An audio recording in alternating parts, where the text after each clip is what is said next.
A few episodes back, either episode 59 or episode 60, I forget precisely which one, but I spent about half of the episode introducing you to the film project that I want to create. And I said at that time I would fill you in later, and I've said that a couple other episodes at the tail end. And I think now is the time to go ahead and do that. You may hear some things that you've heard before, but I want to put the whole story and the whole project in one episode so that you and I can reference it as needed as the series goes forward from here. So I'll be right back after the opening credits.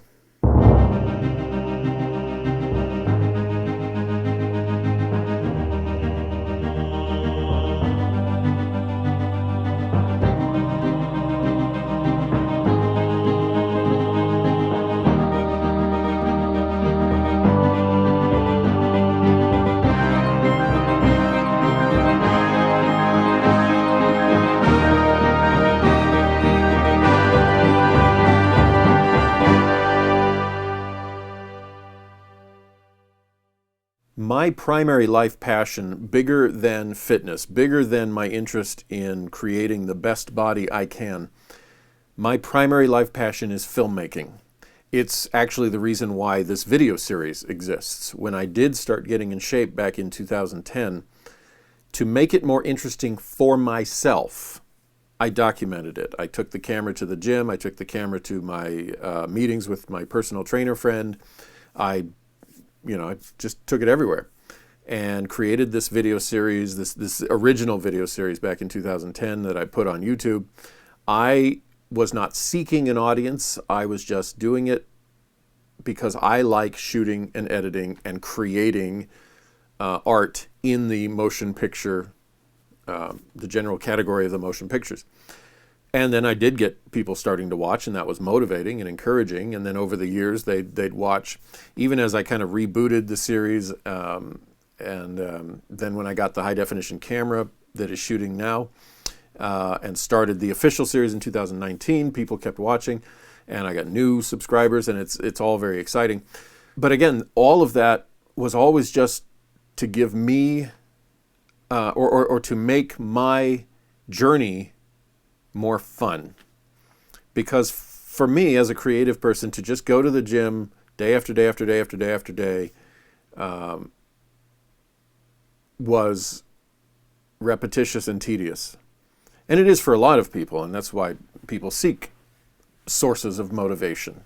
So making this video series is one of my sources of motivation because it ties into my life passion. My life passion began somewhere around the age of 13, maybe 14. I do not remember the precise year or month, but my dad bought a home video camera back when they were VHS tapes.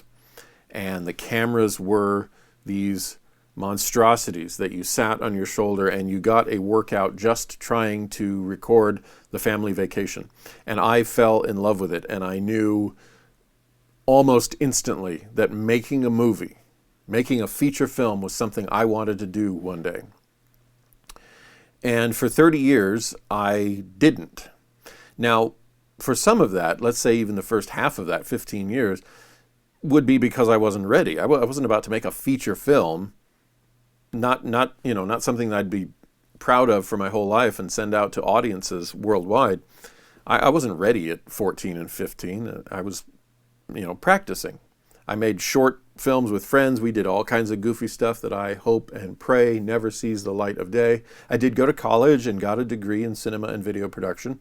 And in that degree, that was not a film studies degree. That was a practical production degree. So by the time I was done, I knew how, not extensively, but I had practical training in every department of filmmaking. I think it's safe to say that of that 30-year period I'm referencing, the last 10 years were spent feeling timid about actually doing it. I wanted to make a feature film, but honestly, I was afraid. I was afraid of just all of the mechanics that come to play. It's a machine. They call it the Hollywood machine. It's a filmmaking machine. You've got so many moving parts, live human beings and technical equipment and all of this stuff that has to come together. That was intimidating to me, as much as I knew I'd love it. I think even bigger than that, though, was just the fear of failing, especially if I raised money. If I were using other people's money, the idea of failing to get it done or coming up with a film that was just awful in the end kept me from really diving in. I found outlets for my creativity in my short films and in the community theater. I became a director for the 2 community theaters down in Bend. Directed 8 plays in total for them over the years, which was a nice way to just kind of get that creativity out of my system that, was building up. So I want to do something. Okay, I'll do another play. And so I kind of kept dodging the whole feature film idea. And then I'll keep this very short. I've documented it elsewhere. I have a whole vlog on my filmmaking journey, but this series is about fitness, so I'll keep it simple. On February 13th, 2018, I saw The Shape of Water by Guillermo del Toro. And it's not even a film I totally recommend. It's rated R. There's a lot of content in there. I'm not just going to say to my friends, hey, watch this. But Del Toro's storytelling abilities, his ability as a director to weave a tight and intriguing tale, was on point. It was at top of his form, which is why it was up for Best Picture, and I think it even won. Yeah, it won. And I left the theater that night. I won't say I heard the voice of God out loud, but my spirit was saying, through my tears as I was driving home, my spirit was saying, Brian, it's been 30 years. It's time to make a movie. And I was crying just because of so much time had gone past, and so much of it, again, wasted because of the fears, not for any good excuse. I had a couple of ideas in mind, both of them scripted works of fiction, a standard movie that you'd go to a movie theater to see. I've never been into documentaries. I never, for the life of me, never thought that a documentary would be my first feature. But several things all kind of coalesced. I don't know what word I want. They all contributed. One was positive feedback over the years to my content on YouTube. And with these videos, I like to keep them interesting. I like to keep them humorous. It's not even that I go out of my way and try. It's that I like to be that way. It's actually hard for me not to insert humor into these episodes. But I like them to be entertaining. I want people to watch all 20 minutes. Throughout the years, I have found ways to convey information in what I hoped was something more interesting than what I was finding in other fitness people on YouTube. There are a lot of very fit, very motivating, attractive physiques out there that have you saying, I want to look like that. But they have no idea how to present online. They get away with it because they have a body that has people going, yeah, I want that. And they develop a fan base based around how they already look. I don't have that advantage, so I put my showmanship to good use. But I think I'd do that anyway because I don't want to. I don't want to be another boring voice on YouTube. And so I've come up with things like the BBC's version of the muscle groups, and trying to keep that humorous and interesting, and just the various things I've tried. Whether you've found them actually entertaining or not, I don't know. I don't have test audiences for this, but I've tried to find creative ways to convey information, or at least interesting ways, and keep it lively. And I've had people say that because of that, they enjoy my series, that they like the different style. It's different from what anybody else really is doing. And I've even had experienced lifters, big prize-winning bodybuilders, give feedback along the lines of, I like that. That helps me remember and understand something that I've never really understood before. One guy said, if only the films I had to watch in school, high school and college on the subject had been this interesting, I would have remembered all this information better. And then just my noticing there was nothing out there like what I was thinking about. I saw Pumping Iron, and it was motivational, but there was no instruction. I saw The Perfect Physique. There was some information in a very scattered kind of way, a series of conversations with the fitness models involved. But frankly, it was very boring. I have yet to watch the whole thing. I have yet to sit down and watch the whole thing because there is no forward momentum. You're listening to a bunch of guys talk. They look great, and the director and the crew knew how to capture fantastic images and even put a film together, but there's no momentum. So I said to myself, there's nothing on the market that puts fitness information together in a motivating way. You've got motivation with Pumping Iron, you've got information with The Perfect Physique, and then you've got YouTube videos. But there's nothing out there that fits what I'm picturing, which means maybe what I'm picturing has its place. Maybe, this needs to get made. And then what elevated the documentary over the fictional works that I was considering was there is a growing push, and it keeps growing. There is a growing push for this whole fat acceptance myth that I've already talked about a couple episodes ago. If you haven't checked it out, it's called There's Nothing Positive Here. Just scroll back a couple episodes and you'll find it.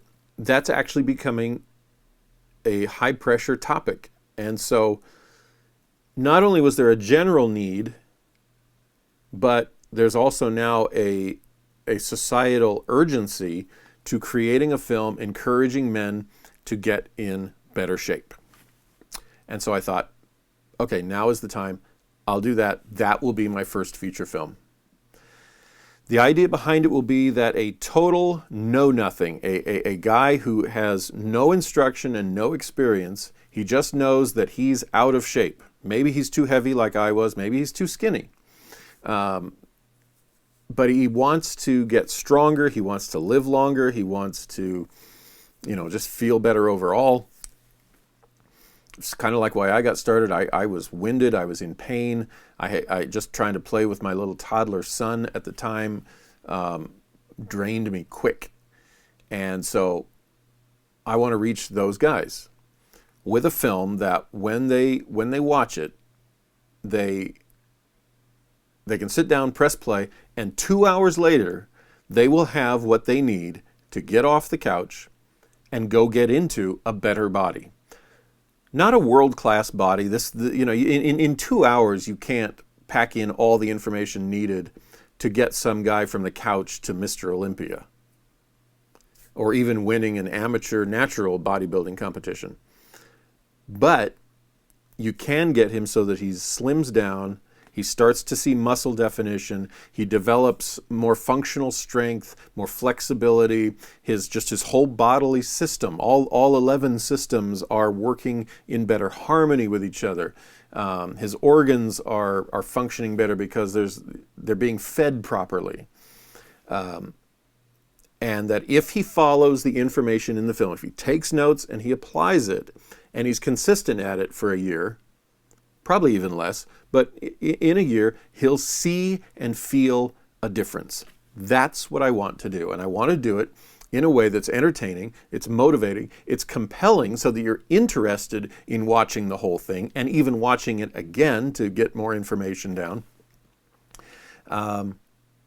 That's what I want to do, and it will track a lot of the same information that I've already included in this video series around about episodes 5, 6, 7, and 8, and then some scattered episodes later on. But starting with, what is muscle? How does it even work? And then how do you feed it? And how do you make it grow? And I think it'll be in that order. I want it in that order. If you put the nutrition part last, guys get empowered by the workouts and going and feeling masculine at the gym or whatever it is they're doing.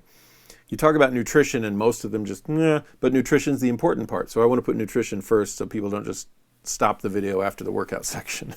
The plan for creating it is first to shoot interviews with some prominent fitness trainers, some experienced ones, people whose information and knowledge I trust, get their interviews, get what they say, get a transcript of it, and based on that, then I create the scripted parts, like the muscle groups, what is muscle, all of that, and so there will be scripted parts, there will be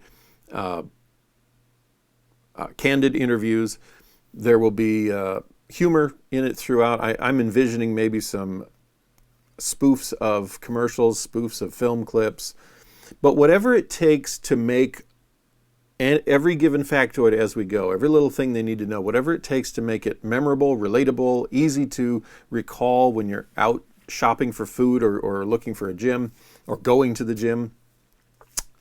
That's the overall plan. I do already have, I've been fundraising for over a year, and I'll talk about that in just a moment, but through the fundraising, I've been able to buy a Sony FX30 4K camera, so we're going to have a good quality image. And then I just this past week had a meeting with a guy who is very interested in helping out, and he's got a lot of equipment too. So we've got the start of a crew, and I think at this point, actually, with just the two of us, we could go out and get some local interviews with guys in my area who are already striving for a better body. I want to talk to them about why they're doing it, what methods they're using, and some basic questions that will help provide some motivational content for the film. And yeah, so that's what's going on. That's why at the end of every episode you see the website that I started for the past 6 episodes. That's been up there. And so very briefly in the last minute, fundraising. I can use all the help I can get. I have a job, but I also have bills and family life, and you do too. But if people out there see this and they want to help, you can go to gofundme.com. The actual link is a pain to put on screen. So it's if you just go to the search bar and type in Better Body Starter Kit, it will show you the campaign. That is still on. It's been a while since anyone's donated, but it's not dead. Don't look at it and go, oh, nothing's going on with this one. We're there. We are moving forward, and I will update it as time goes on. If you've got $5, $10, great. If you've got 100 or 1,000, great. Everybody will get their name in the credits under a special thanks because even $5 is a big help. That's the story. I think it's probably even more than you need to know, but there it is. And I look forward, hopefully within the next 2 years, hopefully within the next year, being able to share with you the Better Body Starter Kit for men. Until then, I'll continue to share my journey and more information for you for workouts and nutrition and things like that right here on A Body in Progress.